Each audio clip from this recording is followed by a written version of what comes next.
Hello, everyone. I am ITRI Max, the virtual host of the Industrial Technology Research Institute.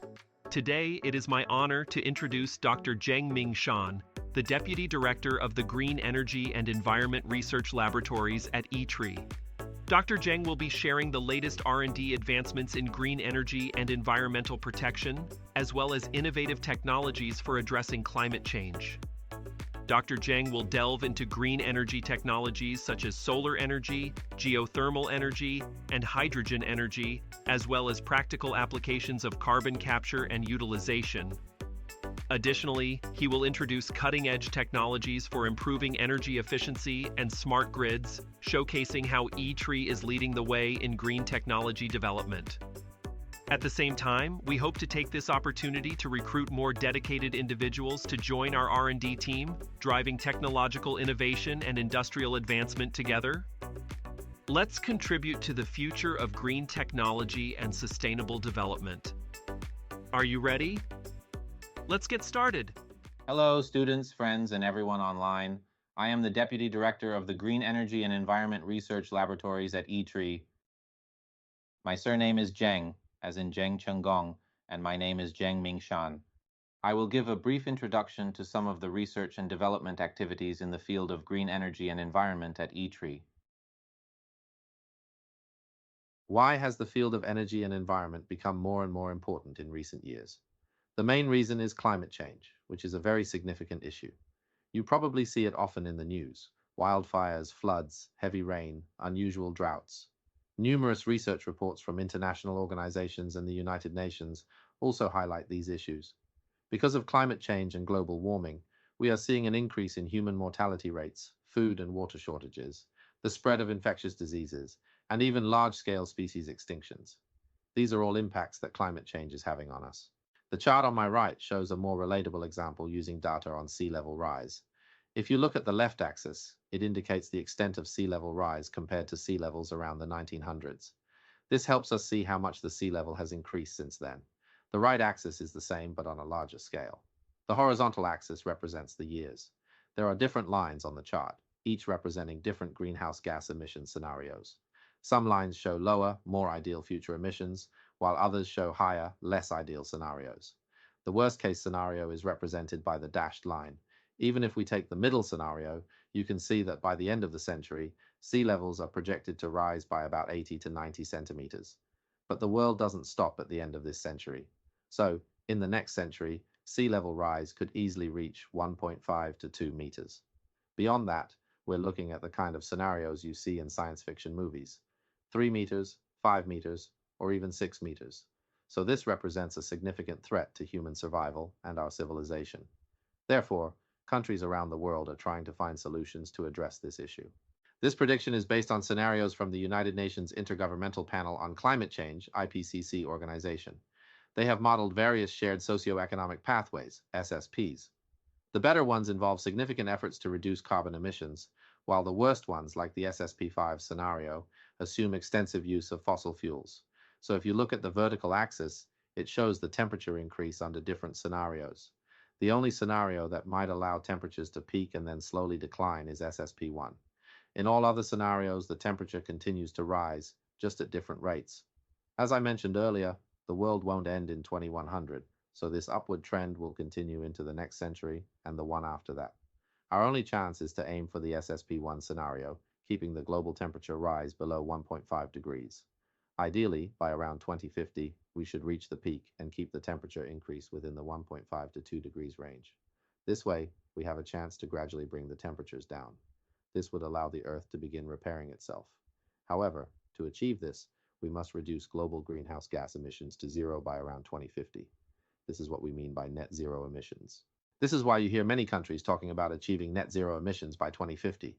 It's our only chance to keep the Earth's temperature increase within 1.5 degrees and then slowly bring it down, avoiding a true climate disaster. So far, 128 countries have committed to reach net zero emissions by 2050. These 148 countries represent 85% of the world's population. There is one exception among these 148 countries. China has committed to achieve net zero emissions by 2060, not 2050, which is slightly different. In addition to these national commitments, many major international brands, such as Apple, Nike, The sports shoe manufacturer, Toyota, and Google have also announced their commitments to reach net zero emissions by specific dates. Moreover, these major brands have committed to achieve net zero emissions even earlier than 2050. For example, Apple has committed to reaching net zero by 2030. Such declarations by these major brands are also driving the entire global supply chain. If you want to supply to Apple, you must achieve net zero emissions. This is why companies like TSMC are working hard to reach net zero as they are part of Apple's supply chain. These commitments by major brands are having a significant ripple effect. This chart from the International Energy Agency, IEA, outlines what needs to be done to achieve zero emissions by 2050. According to the IEA's estimates, the tasks are divided into several sectors: the power sector, the industrial sector, the transportation sector, and the building sector. Each sector has a lot of work to do. For example, in the power sector, by 2050, 70% of the world's electricity needs to come from solar and wind power. Currently, it's the opposite. 70% of our electricity comes from burning fossil fuels, such as coal and natural gas. This is why these two industries are very popular right now, with the whole world investing heavily in solar and wind energy. Another example is the building sector. By 2050, 85% of buildings must be zero-carbon buildings. This means that from the construction process, low-carbon materials must be used. During the building's usage, it must be highly energy efficient. Additionally, the building should produce almost as much energy as it consumes, for instance, by using solar panels. This is how we can achieve zero-carbon buildings. As a result, many industries will start to change according to this roadmap. Next, let's talk about technological development. Achieving our 2050 net zero goal relies heavily on technology, as outlined in the IEA's roadmap. To reach net zero, many new technologies must be brought to market and commercialized. About one-third of these technologies are currently still in the laboratory or small-scale testing phases. We need to commercialize these new technologies within the next 10 to 20 years. Therefore, technological innovation is a crucial and essential aspect of our pursuit of net zero emissions by 2050. In the quest for net zero, energy use is a top priority because 70% of CO2 and greenhouse gas emissions are due to human energy consumption. Achieving net zero within the energy system involves many actions. For instance, we need to adopt clean energy sources such as various renewable energies, wind, solar, geothermal, and biomass. Additionally, there are newer energy carriers like hydrogen, which has become a very hot topic recently.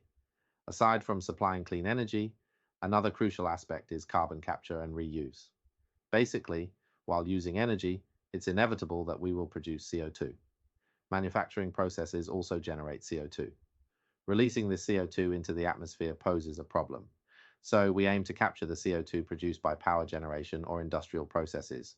Once captured, we can either store it underground to prevent it from entering the atmosphere or reuse it, a process known as carbon capture, utilization, and storage, CCUS. This is a critical field. All fossil fuel-based power plants must incorporate CCUS to achieve zero carbon emissions. Another important field is the circular economy, which focuses on designing products for repeated use and avoiding the overproduction of goods. This approach helps minimize waste and pollution. Another crucial field is energy efficiency, which involves improving how efficiently we use energy. For example, achieving zero carbon buildings requires high efficiency equipment and energy-saving industrial processes. Many of these improvements involve the application of artificial intelligence, AI technologies. This includes the recent surge in generative AI, GAI applications, as well as traditional machine learning techniques, all aimed at enhancing energy efficiency.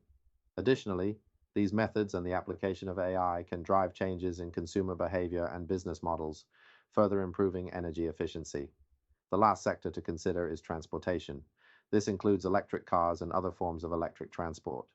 Aircraft are harder to electrify, so the current trend is to develop low-carbon fuels for aviation use. These are some of the major projects we need to focus on for future net zero technologies. Now I will go into more detail about the research being conducted in these areas by ITRI. The first example is solar photovoltaics. Here is a case study. At the Green Energy and Environment Research Laboratories, we have developed dye-sensitized solar cells. The key feature of these cells is their ability to generate good power efficiency, even under low light conditions, making them ideal for indoor use. Although they don't produce a lot of electricity, they are perfect for powering IoT sensors in buildings, which makes them very useful. Another example is integrating these solar cells with electric curtains. The curtain's movement is powered by the electricity generated by the cells. This allows us to use the sensors and controls in the curtains to enhance energy efficiency in buildings. Taiwan is the only place in the world that has achieved mass production of this technology. We have partnered with Formosa Plastics Group to establish a production line. Another example of renewable energy is geothermal energy. Besides solar and wind power, geothermal is the third renewable energy source currently being developed in Taiwan.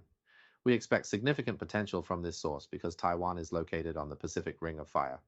At ITRI, we are focusing on exploration technologies as geothermal energy is located underground, so accurately exploring from the surface to understand the underground geology, terrain, and groundwater behavior is crucial.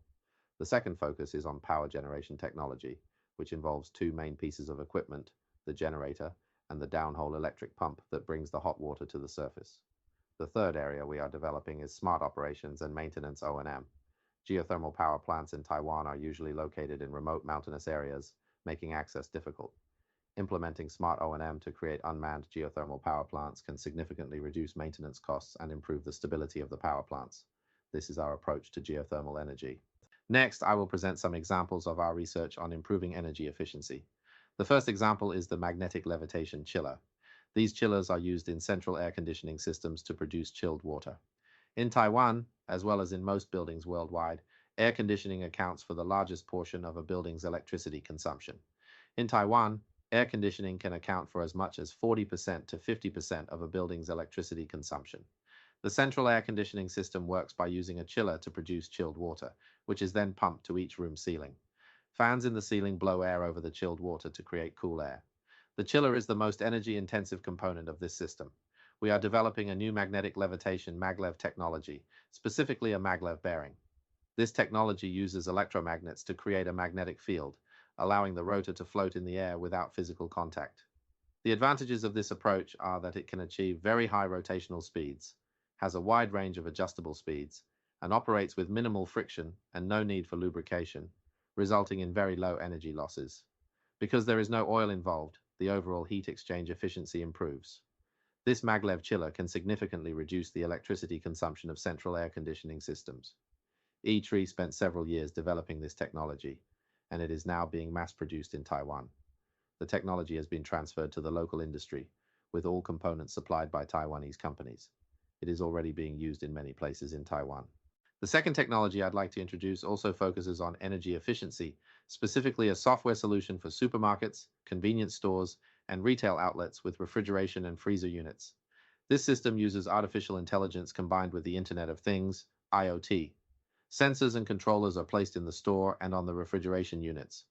In supermarkets and convenience stores, refrigeration units account for more than half of the electricity consumption, making them the most energy-intensive component. Taiwan in particular has one of the highest densities of convenience stores in the world, with nearly 15,000 stores. Since these stores operate 24 hours a day, their energy consumption is extremely high. Supermarkets also face similar challenges.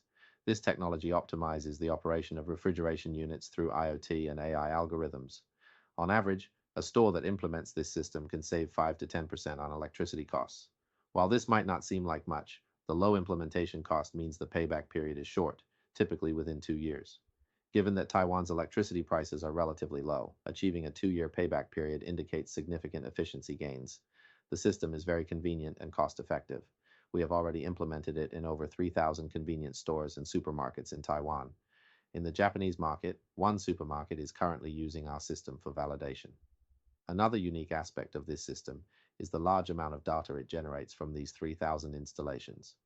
This data allows us to use machine learning to predict the performance and maintenance needs of the refrigeration units.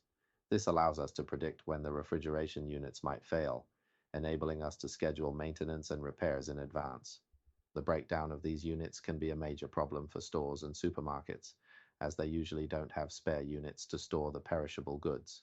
Therefore, emergency repairs are often needed. If we can predict and prevent failures, it will significantly reduce the frequency of emergency repairs, which is very beneficial. The next technology is a new type of power sensor. When conducting energy diagnostics for buildings or installing energy management systems to improve efficiency, the first thing you'll typically install is an electricity meter. You need to understand the power flow to know how to improve it. However, installing electricity meters is not always easy. Electrical panels can be crowded, and there may not be enough space to install additional meters. Another issue is the high cost. To address this, we developed a small fingertip-sized tab sensor that you can stick onto the electrical wires. Once attached, it can measure power, current, voltage, and other parameters. This technology has been transferred to the Taiwanese industry and is already being used in many projects. The next technology focuses on extracting water molecules from the air. Taiwan is very humid, and in all humid climates, a significant portion of air conditioning energy consumption is due to dehumidification. Traditional dehumidification requires condensing the water, which consumes a lot of energy. As such, this technology uses a membrane separation method to extract water from the air without the need for condensation. This process reduces energy consumption, achieving significant energy savings. This is a material-based technology for absorbing water molecules used in high-pressure air or industrial processes. We have developed a new material called Metal Organic Framework, MOF. A key feature of this material is its low regeneration temperature. After the material is saturated with water, it needs to be heated to expel the water, allowing the material to be reused. This process is known as regeneration. Our MOF material has a very low regeneration temperature, making it highly energy efficient. We currently have several patents for this material, including 3 international patents that have been filed. At ITRI, we have established a relatively large-scale production line capable of producing these MOF particles. This production line is currently in use by the industrial sector. This technology involves a single-atom catalyst. By scaling the catalyst down to the level of single atoms, the reaction efficiency becomes significantly enhanced. Currently, we are applying this technology to industrial exhaust gas treatment to prevent air pollution. Many industrial processes produce volatile organic compounds, VOCs, like methanol, ethanol, and IPA, which must be treated before the gas can be released. Using this catalyst, we can effectively react with and neutralize the VOCs. This technology has been commercialized, and we have developed catalyst bricks. These are already being used by many factories domestically. So, the technologies I've introduced so far are related to energy. Now I'll introduce some that might be less familiar to you. One is carbon capture, utilization, and sequestration, CCUS technology, and the other is hydrogen technology. I'll start with CCUS. As I mentioned earlier, the concept of CCUS is to capture carbon dioxide and prevent it from being released into the atmosphere. You can capture CO2 at places like thermal power plants, cement factories, and steel mills, anywhere that produces carbon dioxide. Once captured, there are 2 options for the CO2. One is storage, specifically geological storage, where we find suitable underground locations to inject and store it. The other option is to reuse it by converting the CO2 into calcium carbonate for use as building materials or into other carbon-based chemicals. The basic concept is CCUS, carbon capture, utilization, and storage. Why do we need CCUS? Despite our efforts to reduce carbon emissions and improve energy efficiency, there will always be some unavoidable carbon emissions. To achieve net zero emissions, we need carbon-negative technologies to offset these emissions by capturing carbon dioxide. If we capture CO2 that would otherwise be released into the air or directly from the air, it can become a carbon-negative technology. Carbon storage requires finding suitable geological locations. For reuse, there are several possibilities. Physical reuse involves directly utilizing the CO2, while chemical reuse involves converting it into other chemicals or fuels, such as fuel oil or aviation fuel. Biological reuse includes cultivating algae or creating plant factories. These are all areas currently under development, and related technologies are being developed at ITRI. Alright, due to time constraints, I'll continue with the hydrogen energy section. Hydrogen is a relatively new energy carrier. When hydrogen reacts with oxygen, it produces water, so there's no carbon dioxide generated. Hydrogen has many applications. The first is for regulating power generation. Remember, as we discussed earlier, by 2050, 70% of the world's electricity will come from solar and wind power. Since these are intermittent sources of energy, we need a way to store it. Of course, batteries are one method, but when the entire world's electricity needs to be stored, the amount required is enormous. Batteries, like lithium-ion batteries, rely on materials, and the supply of these materials is limited. So using hydrogen for storage is another possibility. Excess electricity can be used to produce hydrogen through electrolysis, and then the hydrogen can be stored. When needed, hydrogen can generate electricity through fuel cells. This is one application of hydrogen for energy regulation and storage. The second application is converting hydrogen into gas, known as power to gas. If you produce hydrogen using surplus electricity, This hydrogen can further react with substances like carbon dioxide or other carbon-based gases. Through these reactions, it can produce fuels such as methane and methanol, which can then be used for various applications. This is another potential use for hydrogen. Additionally, in many industrial processes, such as steel production, hydrogen can serve as a reducing agent instead of the traditionally used coke. In iron and steel production, iron oxide needs to have its oxygen removed to become pure iron, which can then be further refined. During the process where coke reacts with the oxygen in iron oxide, carbon dioxide, CO2 is produced. We can replace coke with hydrogen in this process. By using hydrogen to react with iron oxide instead of coke, we can significantly reduce the carbon emissions from steel production, eliminating the need for coke and using hydrogen in the process instead. Many high-tech manufacturing processes and chemical industries utilize hydrogen. If this hydrogen is green hydrogen produced using renewable energy, it can significantly reduce the carbon emissions associated with these processes. Many high-tech manufacturing processes and chemical industries use hydrogen.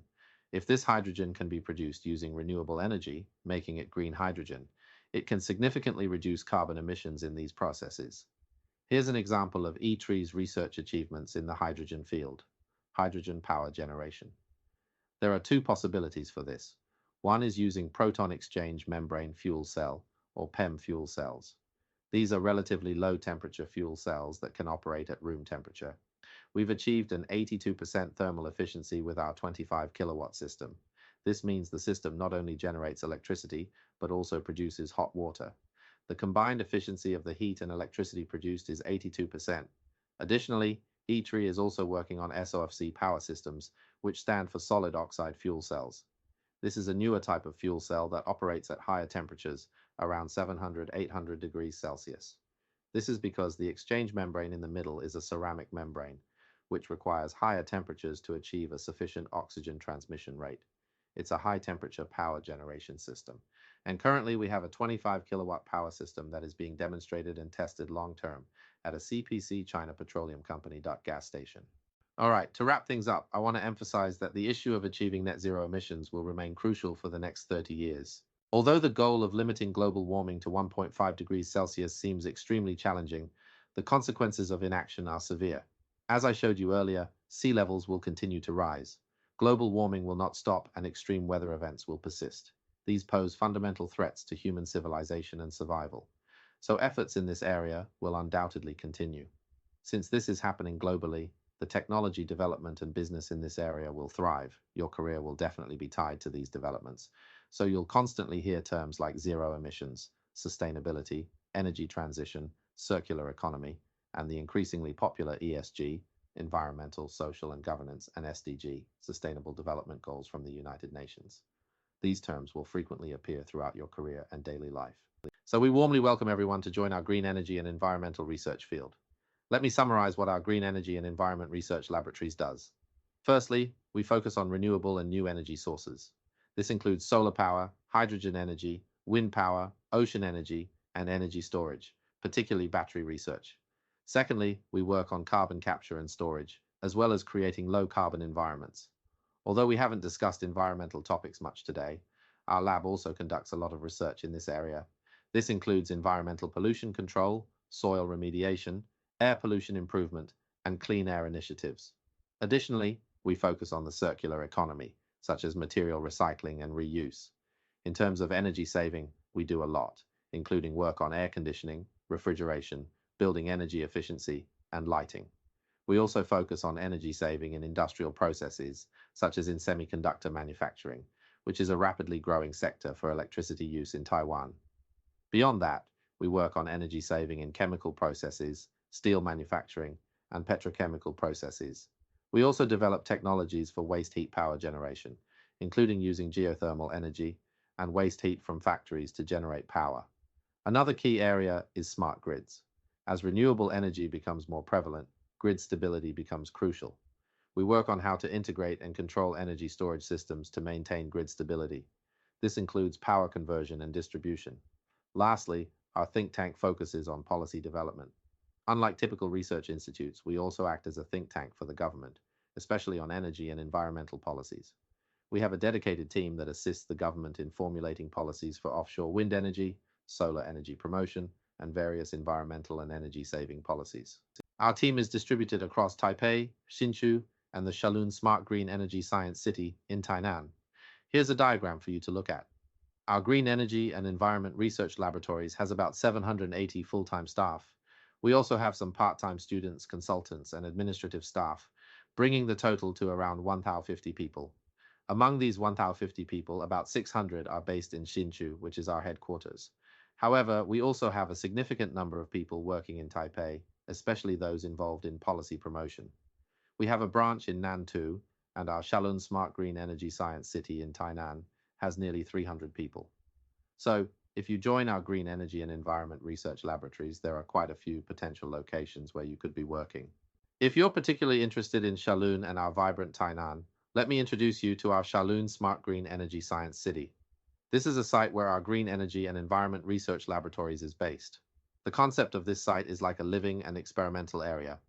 Besides offices and laboratories, we have a small community with dormitories to simulate residential settings.